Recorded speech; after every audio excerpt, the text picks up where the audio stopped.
Here we go! It is Friday the 13th! Time to talk about, you know what it is, it's that time. Friday the 13th, let's talk about some horror! Destroys this world! Alright, here we go! Another video on here! So, welcome. It's, Friday the 13th! So I thought it was fitting to, talk about Friday the 13th. The movies, you know? Usually I post videos in the morning. I'm trying something different, do it in the evening. You know, it's Friday, you get off work, open a bottle of fucking whiskey, and then just start talking about some horror movies. You know, it's funny too, talking about horror. I know a lot of people ask about more horror content. Content, I hate that fucking word, content. Videos, you know, a lot of people say, yeah, you should start your own horror channel and then just metal. Man, I ain't got time to do that shit. Set up another fucking channel and put on that shit. It's all gonna be on the same goddamn platform right fucking here. I'm not starting up another fucking channel. So, you don't like fucking horror, go fuck yourself. Because I know there are some people that are into metal that don't listen to horror or watch horror. Black Metal Jeremy, if you're watching. This motherfucker, I know he's into the most evil fucking black metal and shit like that, but he likes comedies. He doesn't like horror movies. It fucking blows my mind, but hey, you know what? He likes good music, so fuck it. And if you like comedies, hey, whatever. I hate that shit. For me, a comedy is fucking Friday the 13th. That's comedy for me. So let's get on to this. And everybody knows the Mordant Rhed full length is coming out hopefully at the end of the month. I've been talking about this whole few weeks. Not too much about that right now. Just real quick, on September 21st, that Saturday in the evening, probably around 8 p.m. Central, something like that, we're going to have a live stream and debut a music video for a new song on that album. So be prepared to show up on that night, live stream, bring some goddamn whiskey, and get ready to party and talk some shit, just like the last one we did. So anyway, moving on. Also, too, something fucking funny. The campaign manager, Eddie from Realms of Metal, sent me this. You know what? And this is pretty relevant in this idiotic political age and all these fake-ass leaders. They smile, smile, all fucking bullshit coming out of their mouth. Cackling-ass motherfucker. All of them, though. But the one that really makes me sick is that cackling-ass motherfucker. Fucking bitch, fucking full of shit. I mean, it's all bullshit, but that's just some serious fucking bullshit coming out.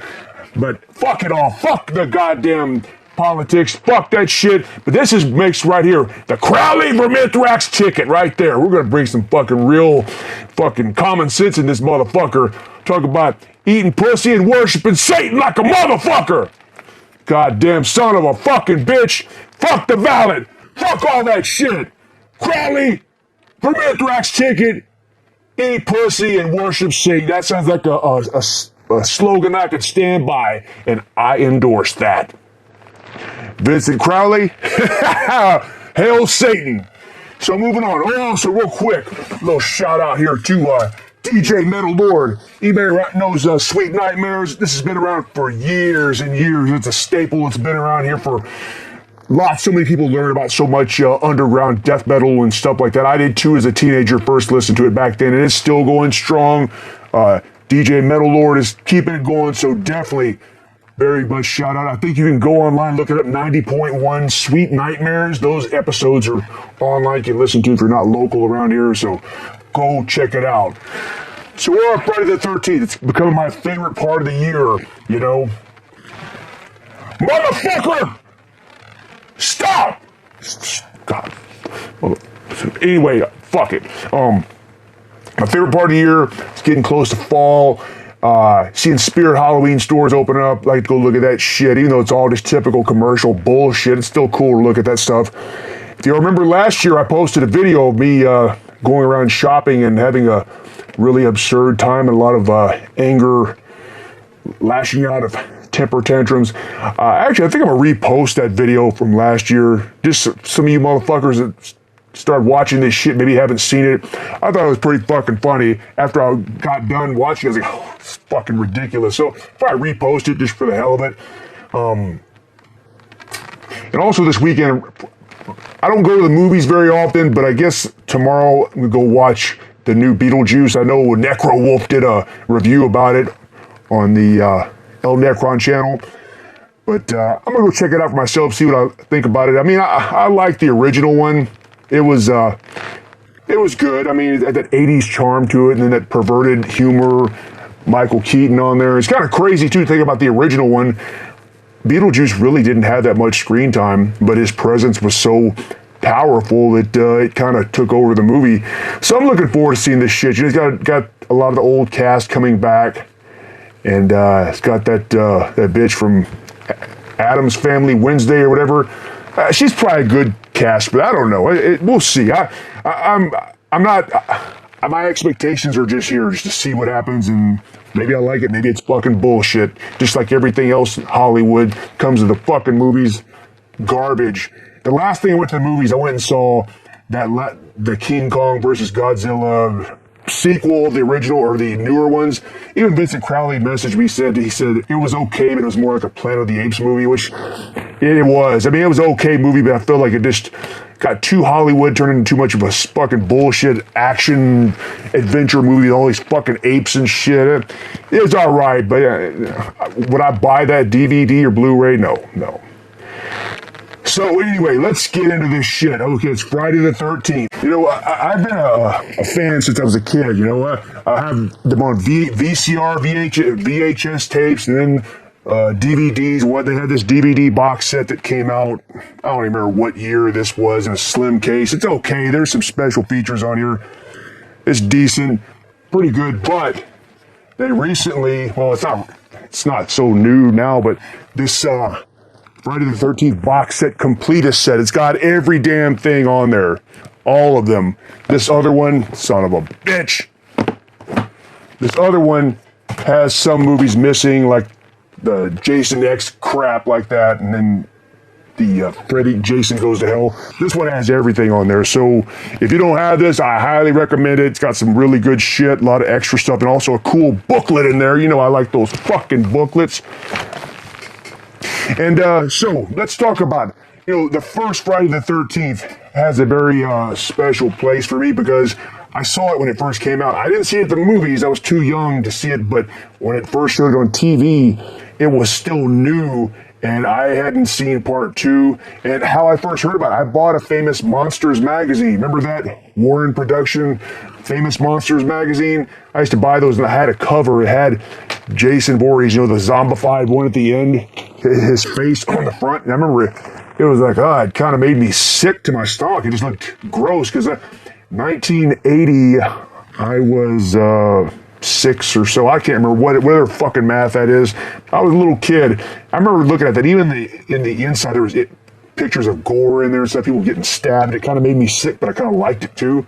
I also remember that issue clearly because it also had a little article about The Fog as well. John Carpenter's The Fog had all these pictures of hands coming out of the fog and shit. So I have a clear memory of that. I don't even know if I still have that magazine. I do still have a bunch of old Famous Monsters magazines, but I don't recall if I have that one still. But what was good about this movie is when I first saw it, luckily a lot of modern people don't have this luxury, but when I first watched it, I didn't know, nobody knew who Jason Voorhees was because part 2 hadn't came out, and I didn't know how it was going to end. It was completely shocking, as far as how the ending, when Betsy Palmer, Pamela Voorhees comes out the end. When I was watching it, this is back when I was a kid. I'd watch these movies and my heart was just beating like I felt like I was going to have a heart attack, and I can't replicate that feeling anymore because I'm so desensitized to this shit. But then I remember just watching it. It was just nonstop, and I was scared. I couldn't stop watching it. I was scared as shit. And then at the end, the Jeep pulls up, and Pamela Voorhees gets out, and Adrian King, oh, help me. And I'm like, oh, thank God. And I was, I'm like, okay, she'll help her. This old lady's going to help her. And then she turns out to be the damn killer. So it was shocking back then. Now there's this big, Jason Voorhees is a cultural character, and people go back and watch the first one, they already know what's going to happen. And even the last part, when the Jason zombie comes out of the water and pulls her in, that was shocking as shit back then when you weren't expecting it. But really good movie. As far as the first one, it was very impactful to me. Is it my favorite? Nah, not so much. But I still do like it. It's not my favorite though, but I'll get to which one's my favorite. It's still pretty good. And looking back now, it still has creepy moments and a lot of, Kevin Bacon on there and stuff like that. But most of the characters just want to see him get killed. And then the guy that's with a mustache, he's like head counselor or something, bossing all those kids around. I was laughing my ass off when he got killed. He's in that ring. He goes, "Hi, what are you doing out in this mess?" And he gets stabbed. That's fucking hilarious shit right there. But good movie. But then part 2. Where the hell is that shit at? Part 2. To me, this is my favorite Friday the 13th movie. Easily. Get this shit out of here. Then this new Blu-ray. Cool stuff on here. Again, there's nothing in here, but this set does have a cool booklet in there. The part 2 to me is my favorite. Even back then, I had to buy this damn set of old Baghead. This is known as the Jason Voorhees with a sack head on his head or pillowcase, whatever the hell he's got on there. I really like that look. It has the overalls, looks like a damn hillbilly with a pickaxe running around. That is my favorite Friday the 13th. For sure. And part 1 and 2 still feel like part of the same film that has the same aesthetics to it. Kind of like Halloween 1 and 2, the originals, there's the first one's better, but they're still, you can feel like it's still part of the same movie. It has the same aesthetic. That's how part 2 is, except it's got debuts Jason of his killing. And it's pretty good. Adrienne King from the original one was on there at the beginning. And again, this shocked me too. At the beginning, I saw her, okay, this is a lady from the first one, and she gets killed at the beginning. Like a homage to Psycho or something. The lead woman gets killed early. So I was kind of shocked about that. But then looking more into it, at the time, after her success on Friday the 13th, the first one, there was some idiot that was obsessed with her, I think sending death threats or some shit like that. I can't remember what exactly it was. It's talked about in that, there's a documentary called Crystal Lake Memories, which if you haven't seen that, it's a good documentary. There's also a book that's accompanied with it too. You should check it out. But, yeah, she just had a small part. I think she also asked for a lot more money and they couldn't afford it. So she got killed at the beginning. Then she finds the mom's head in the freezer, or not the freezer, the refrigerator. Funny shit, But it's cool. I mean, it also brings back Crazy Ralph from the original, and he gets fucking choked on there and killed. But I really like this movie. It just has really good aesthetics to it. It has that early 80s feel to it. Cast is pretty good. I like Amy Steele on there, the lead character that lives, her, and also Paul, the blonde-headed fucker. It's cool stuff. And then when Jason busts through the window, looks like a fucking hills have eyes motherfucker with hair on the side of his head. Pretty fucking creepy. Crazy shit. It's also funny too, backstory. Tom McBride, the guy plays the guy in the wheelchair, the one that got a machete in his head and he rolls down the steps, and then you just show a close-up and machete's stuck in his head backwards, so the dull part went in, which makes no sense. I've seen numerous documentaries talk about that, but never heard did they do that on purpose. But if it was on purpose, if Jason hit him with a dull part, it stuck in his head. I mean, he had to have really knocked the shit out of him with some serious force. But also Tom McBride, that guy, he was also known as a male gigolo. He was going around sucking dick all around Hollywood and making a lot of money. He was high up on the list. There's even a documentary about that shit, about him offering his ass out to fucking sick old men. And then he eventually got AIDS and died. It's a fucked up story, man. But, that's a little interesting tidbit about that actor. And also Stu Charno, the guy that lived on there, the redheaded fucker that made me sick. They went to the bar, and he stayed at the bar while everybody else was getting killed, and he just stayed there. I wanted that motherfucker to die. And we went to a horror convention one time, and Betsy Palmer was there, and she looked all old as shit, like a fucking zombie. It was cool seeing her. There was a lot of people there from other movies, but Stu Charno was there, that redheaded fucker, and he was selling some kind of wooden birdhouses or some shit. A bunch of us were there and talking to him, and this bitch that was with us said, she told him, "Is this shit for sale? It looks like some fucking cheap ass shit you get at Walmart or a flea market." He was just, well, you know, people, he kind of got pissed off. It was fucking funny because I didn't expect her to say that. But I mean, he was selling wood birdhouses or some shit. Nobody's gonna buy that crap. Anyway, so yeah, Friday the 13th Part 2 is definitely my favorite. Moving on to Part 3, I should have put this shit in order. 3D, you know, Friday the 13th Part 3, 3D. I remember when this came out, they had a novelization about it. I remember looking at it in the store as a kid before I saw this and had some pictures inside there.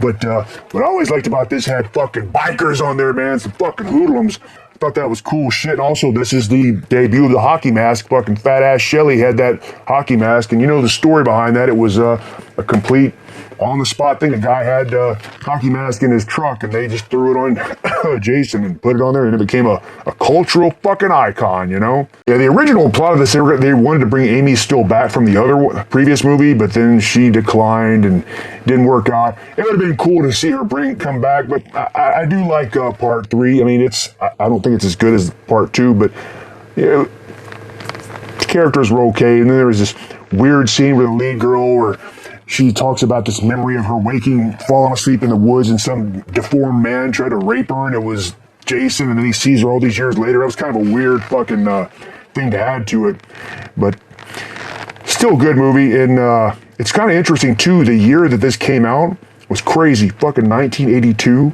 and there was Poltergeist, Creepshow, The Thing, Halloween Part 3, what the fuck, what else was on there? Visiting Hours with Michael Ironside. If you haven't seen that, that's a really good, underrated slasher movie. The Beast Within, Ronnie Cox, also great monster movie if you haven't seen that. And then Cat People remake with Malcolm McDowell and Tasha Kinski, pretty good. And then Venom also, not Venom, this Marvel bullshit. This was before Venom, the character, was even concepted. Actually, Venom was first, well, maybe it was 84, I think, is when Secret Wars came out, and Spider-Man touched that fucking black embryonic cyborg, whatever the fuck it is, and turned his outfit black. I'm getting off the topic, but it's a good movie. It's got Klaus Kinski, who is one of my favorite fucking actors, a complete asshole. Venom, it's about a snake killing people. But anyway, Friday the 13th Part 3, you know, great stuff. And you know the story about fat ass Shelly, how he got cast. The director just saw him at a movie theater taking tickets, and they casted him just from that. There's probably more to the details, but that's what that is. And then you got fucking biker gang, got Ali and fucking locos, motherfuckers just get killed. And also this movie, the great disco song. I mean, man, every time I hear that, I imagine it going to some fucking gothic club, that Friday the 13th Part 3 disco song playing, a bunch of fucking people in corpse paint dancing and strobe lights. That's what I see every time I hear that. And even when we were kids, we first heard that song, we immediately just started dancing to that shit. Iconic stuff, man.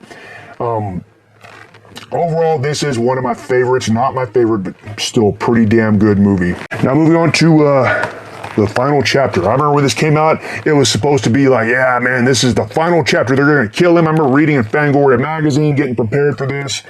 And this is it. He's done. You know, and this is a good, solid movie. You know, it's good. It's got the Corey Feldman, where his first, his infamous part of playing Tommy Jarvis. The fuck's his name? Crispin Glover. Great. And his fucking dance on there, dancing around herky jerky, and then the computer says you're a dead fuck. And also a lot of great lines from this. Like I love the part where the guy has his hand through his zipper, has his hands, that bitch walks by and his hand through his crotch. He goes, "Hi." Fucking great shit, man. Also interesting, the guy, Peter Barton, the guy was in the shower and, "Hey, Paul, I dropped the soap." And then Jason smashes his face into the wall. I remember at the time I recognized him too back then. He was on a TV show called The Adventures or The Powers of Matthew Starr. He was some kind of alien. And ironically, Amy Steele, who was in Friday the 13th Part 2, the final girl, as they call her, she was in that series with him, ironically, and then I think the series got canceled, and he was on Friday the 13th Part 4. I remember at the time I recognized him. He was also in Hell Night with Linda Blair, which is also a great early 80s slasher movie. One of my favorites. Hell Night, highly recommended. Peter Barton, one of those Van Patten boys is on there, Linda Blair. Highly recommended. But yeah, this one here is really cool, man. It's the infamous scene where he hits him with a machete and he falls down, it sticks into his head. Another funny quote on there is the guy that's hunting Jason is getting killed in the basement. He's going, he's killing me! He's killing me! Well, motherfucker, do something about it. Don't stand there and fucking die. But yeah, this one's good. And this one, I really like this when they start adding the gratuitous nudity to it. Because up to this point, there really wasn't much. Actually, I'm trying to think. Part 2, 3, 1, those really didn't have nudity. But this one, Part 4 did. Cool shit. A lot of cool killing on there. So, if you haven't seen it, definitely pretty good. Now, Part 5. This is kind of the controversial one, you know. A lot of people talk shit about this one, and, you know, because they say, well, it's not even really, you know, Jason on there. It's an imposter. Yeah, it is. The ambulance driver. Sorry if it's a spoiler, but if you haven't seen this yet, you're fucked up. You should already have seen this. But I love this one. This is one of the ones I go back and watch the most. It is talk about gratuitous nudity, just a bunch of scumbag characters. Just an all-around great movie. And the guy, Danny Steinman, that directed it, he sounds like just a nasty motherfucker himself. I think it was on the Crystal Lake Memories, because this guy also directed pornos and stuff like that. And he also directed Savage Streets, which you've seen that, another Linda Blair, great 80s movie, 84, I think. Savage Streets, a gang revenge movie, a lot of nudity.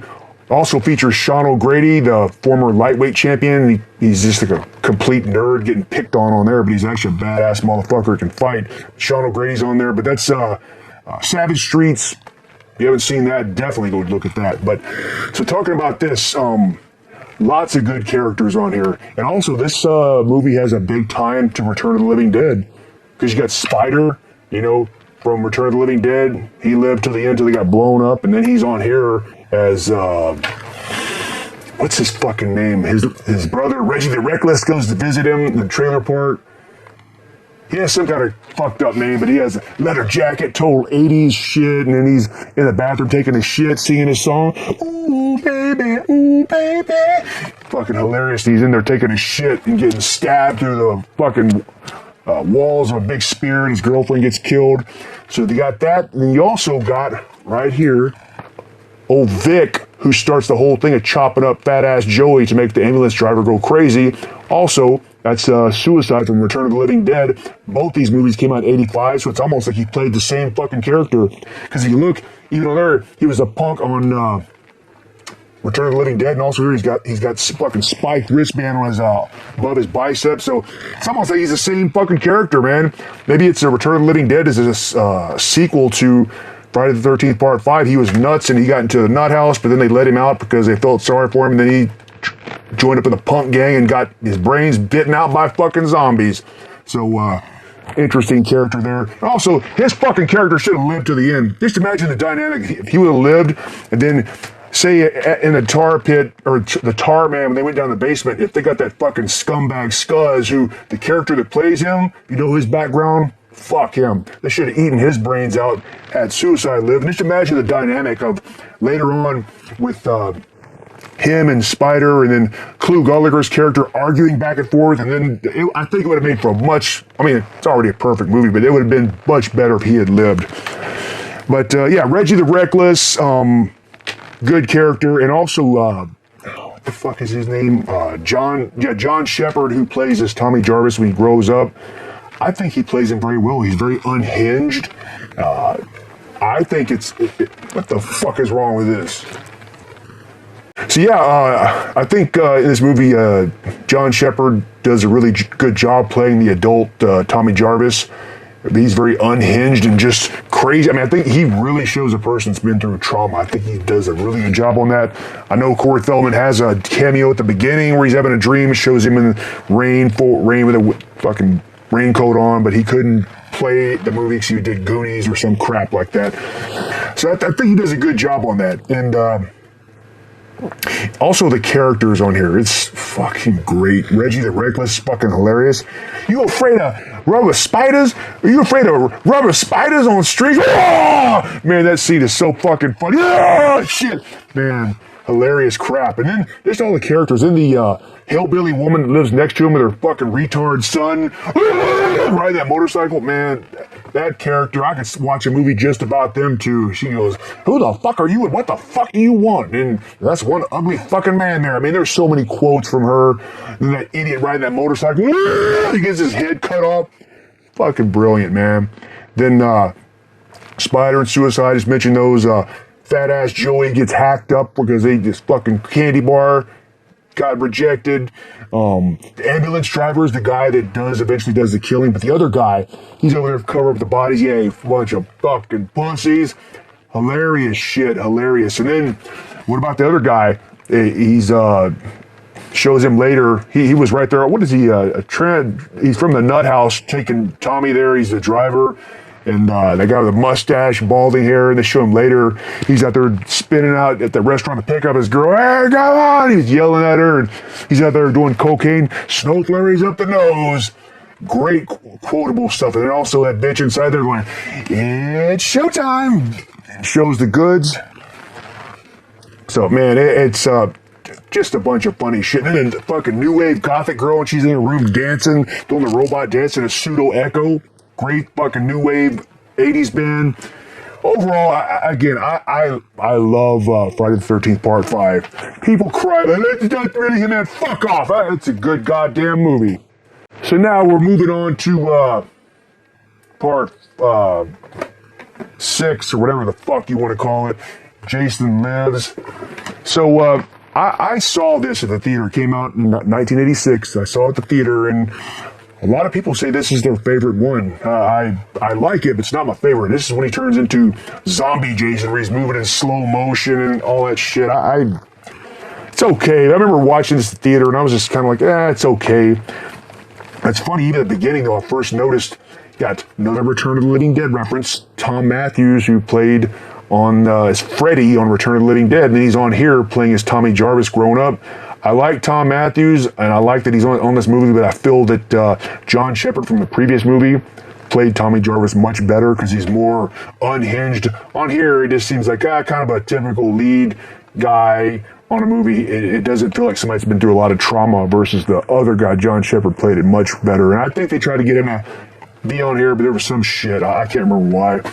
Also, at the beginning, they're digging up Jason Voorhees, and he gets fucking brought back to life like fucking Frankenstein with electricity. You notice who his buddy was that was helping him dig it up? Fucking Horseshack. Ron Palillo from Welcome Back, Kotter. I remember watching that. I noticed it immediately. Let's fucking Horseshack. And then Jason punches him and rips his fucking guts out. So he didn't last very long on there. Oh, Horseshack, besides Welcome Back, Kotter, he also did a movie called Hellgate, which was 1989, I think, or something like that. It's a good fucking movie. If you haven't seen it, it's called Hellgate, 1989. Ron Palillo, Horseshack is on there. I suggest you go take a look at it. But this other one, this turns into zombie Jason, and there's a few comedic things popped in there. It's okay, but like even the goofy paintballers, the guy breaks off a branch and he tries to stick it back on there. It just seemed kind of fucking stupid to me, you know. And then I remember the part where the sheriff starts beating the shit out of Jason. I remember watching it, and then everybody's going, yeah, everybody in the theater's cheering. And then Jason gets up and fucking just breaks his spine. And when that happened, we laughed as loud as possible, as obnoxiously as possible to say, fuck all those people that were cheering for that cop. Got his fucking spine ripped in half. And also, remember this quote, they're driving, but that sheriff's daughter puts Freddy, not Freddy, he's a fucking thing of Return of the Living Dead. Tom Matthews face, I'm joking, in her crotch. Watch out, this turn's gonna be hairy, and it shows her fucking crotch. Hilarious shit. So yeah, it's good. It's not my favorite. It's still pretty fucking good. Now moving on to New Blood. Where's the fucking, I should have put this goddamn shit in fucking order. So this one's okay, but for me, This is always the Weekend at Bernie's version. You know, you got Weekend at Bernie's, Terry Kaiser. That's all I think about him. Did you know that year when Weekend at Bernie's came out, he got nominated for an Oscar and barely lost for playing that part. Yeah, man, that was an Academy Award winning performance. But yeah, that's the thing about Weekend at fucking Bernie's. You got this Carrie like shit, you know, from the Stephen King novel Carrie, Sissy Spacek, the movie, telekinesis powers, whatever the fuck, making shit float around. I watched this. It's got nudity too, and it's cool, but it's not one of my favorites, but still very watchable. It's just one of those ones. It's good, but it's not great. There's a lot of cool gore that got cut out, like the one guy in the van outside where Jason crushes his head. There's a deleted scene where he really crushes it. They should have left that shit in there. The fuck else interesting about this? It's got Kevin Blair, Spiritus, whatever the fuck his name is. He plays the lead guy on here besides the telekinesis girl, and he was also, besides on here, he was on Hills Have Eyes Part 2, the complete bullshit movie. Not this new one, but the old one Wes Craven directed. It was just a bunch of thrown together shit. He was on there, Hills Have Eyes Part 2, and I so wanted that movie to be good. What the fuck is... Stop! But I wanted Hills Have Eyes Part 2 to be good, and it just really wasn't, you know. But anyway, yeah, back to Terry Kaiser, fucking Weekend at Bernie's. Even though Jason Voorhees was the villain, Terry Kaiser was also a fucking villain on here too. So it's good. Rewatchable, but not my fucking favorite. That's for goddamn sure. What was next? I think Jason Goes to Manhattan. I Love New York. Another one. I kind of put these two together where they're not my favorites, but I still like them. But it was just still more of zombie Jason, Kane Hodder Jason, zombie. There's some humor on there, but again, it's not my fucking favorite. It's got Peter Mark Rickman, who is is he a dean or I can't remember, a chancellor of the college, whatever, and his daughter's on here. He's a complete asshole, and I like his assholishness on there. He was also in a lot of other shows. I always think of him from Outer Limits, great original 60s show. Good stuff. Then it's got the intro song Dark Side of the Night by Metropolis. Pure 80s, and they show the beginning, showing different parts of New York. Pretty cool. And they show those punk rockers where they got a boombox, they're playing some 80s rap, but they're all punk rock, that fucking flight jacket, skinhead shit, and leather jackets and shit, and mohawks. Which back then, this came out in fucking 89. That's pretty normal because, you know, in late 80s and especially mid 80s, that little rap and punk rock shit kind of went hand in hand with Beastie Boys going from hardcore to rap and shit. So it's feasible. But Jason walks by and kicks that boombox. Funny shit like that. And the part where Jason gets out of the boat and he sees that a billboard for a hockey game and a big hockey mask, and he's looking at it. There's like a little bit of comic relief. It's okay, but you know, the Peter Mark Rickman character, he was an asshole, just a complete asshole. And how he got killed, I would have rather have seen him really get fucked up, more brutal than how he got killed.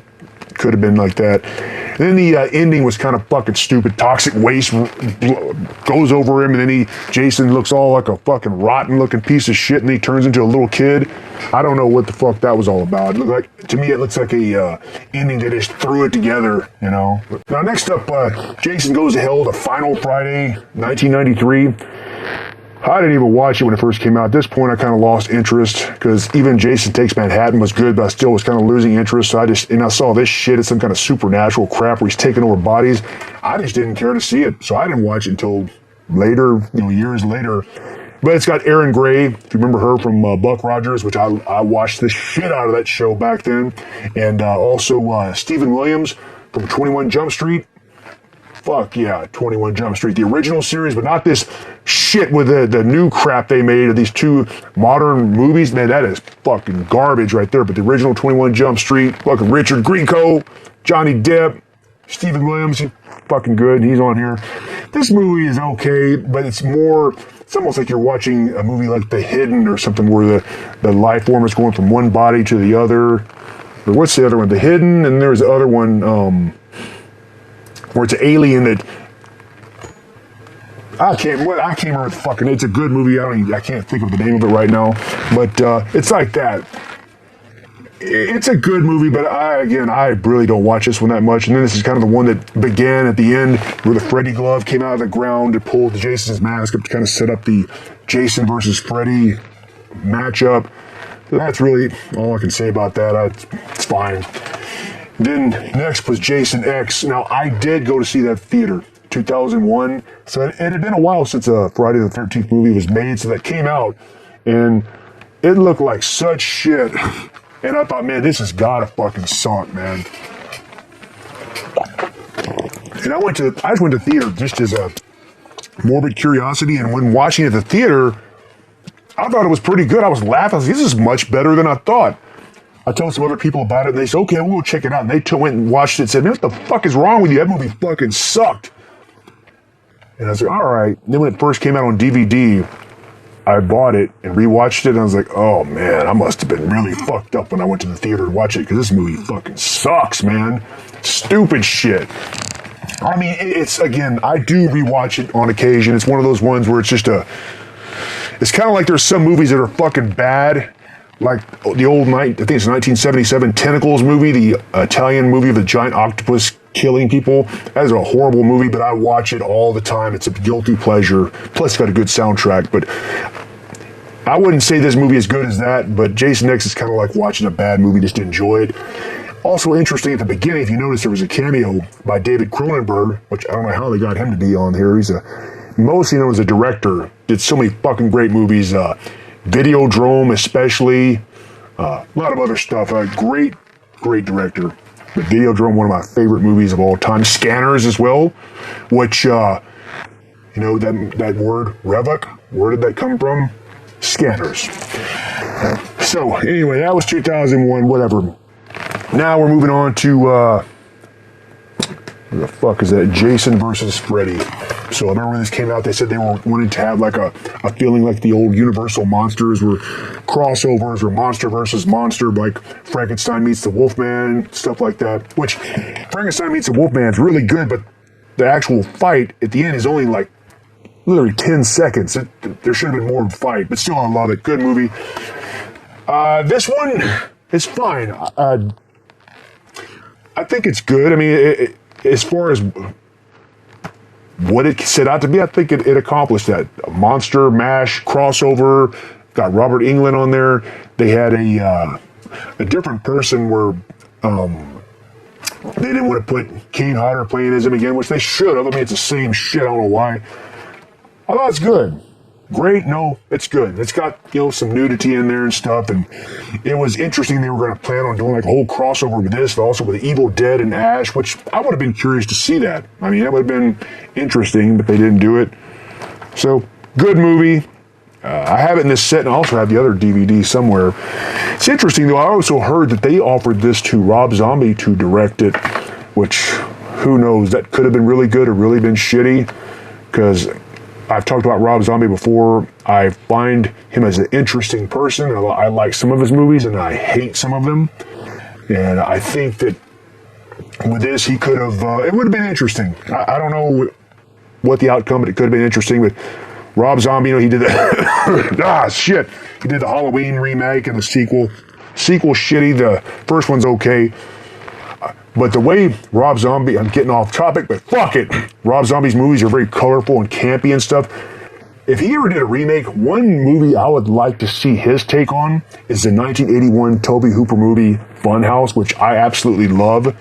But, Rob Zombie's known to put all kinds of scummy ass people in movies. I think that with his taste in movie making, could have made a really interesting remake of that. Remakes are fucking bullshit. It all sucks. But with a Rob Zombie doing this House of a Thousand House, I'm getting fucking confused. Funhouse remake could be cool. Or somebody else that talked about, Joe Begos, who did the Christmas Bloody Christmas, which I'm getting off topic too. I recently did a video collaboration with Vulgar Display of Gaming, which we had a great conversation talking about horror movie remakes and sequels and stuff. He'll be posted on his channel soon, but it was good conversation. We talked about this kind of shit. But anyway, Funhouse remake, fuck it. That doesn't matter. The original Funhouse is good. 1981, Tobe Hooper, fuck it. Now we get to the Friday the 13th, the reboot, 2009. I went to see this in the theater. It's good. I think it's, as far as a reimagining of something, I think it has everything. It has all the, the typical characters, the lead girl and the innocent guy, and then the fucking bullshit. And then the punk, there's the damn smart ass jock guy, rich boy's an asshole, and funny characters. I think it's pretty good. I watch it from time to time. Is it great? No, but I think as far as reimagining something, it works really well. It's also interesting. Jason Voorhees is played by Derek Mears, the stuntman, actor. He's been in a lot of movies, and I think it's fine. He was also in those remakes of Hills Have Eyes 1 and 2. The first Hills Have Eyes is good. The second one is fucking crap. He was also in Dead Snow Part 2. If you've seen Dead Snow 1 and 2 about those Nazi zombies and the Red Army zombies, really good movies, both of them. The first one's more straight horror. The second one's just absurd, campy shit like Army of the Darkness kind of crap. Both movies highly recommended, but Derek Mears is in the second one. He was also in some other movie too. The tall-ass fucking bald-headed guy. He was in Hatchet 3 also, which I really liked. Hatchet 1 I liked. Part 2 is okay, but Part 3 I thought was pretty damn good. He played a good part on there. Also with Zach Galligan from Gremlins, and then Caroline Williams from Texas Chainsaw Massacre Part 2 and others. But pretty good. I really don't have much to say about this movie. It's good. Some cool kills on there. That's it for now, though. I covered all the Friday the 13th movies. There's also Friday the 13th, the series, which has nothing to do with Jason Voorhees, which I kind of thought was shitty back then. But there you go. Friday the 13th. Enjoy. Put your goddamn hockey mask on and shit in your pants.